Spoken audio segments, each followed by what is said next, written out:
to today's edition of Game Over.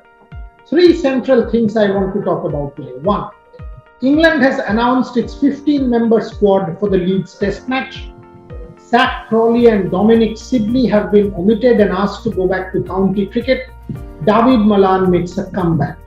Question, can this England team make a comeback in the series without Ben Stokes? We will address that question at length. Number two, Australia has announced its team for the World T20. Josh Inglis, everybody is talking about him, makes an entry into the team. The rest of the team looks pretty good to me.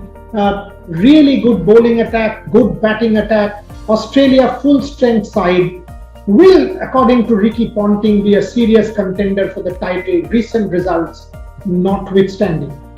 And news point number three, Leeds Test now just about 5 days away.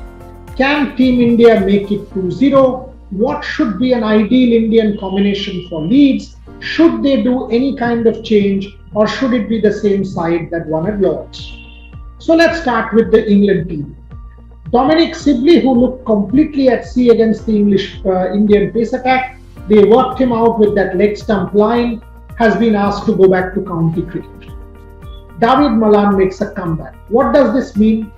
Who will open for England? Will they promote Haseeb Hameed? Get Malan at 3? Malan has had a very good white ball few years but has not played test match cricket since that India series. Is he as good in red ball cricket? Is this a desperate measure? We've got to wait and see till Leeds, but chances are England is desperately groping for answers now and have few options.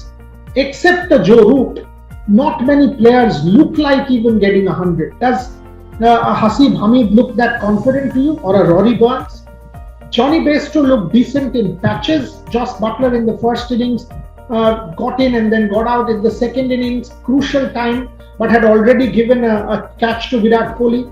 All said and done, the English batting looks pretty sort of ordinary, pretty fragile and ordinary to me, against an Indian attack that is really, really at its best. Will India make any changes? Possibly not. The only change that could have happened was Ravi Ashwin.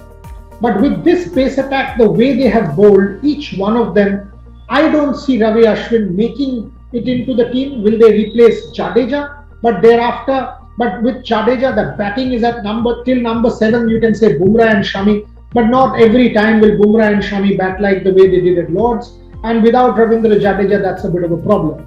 So if everyone's fit, though Surya is available, Prithvi is available, India now has options. With everyone fit, I don't see any changes in the Indian team. Because even Shardul is fit, I do not see Shardul coming in for any of the faster bowlers yet.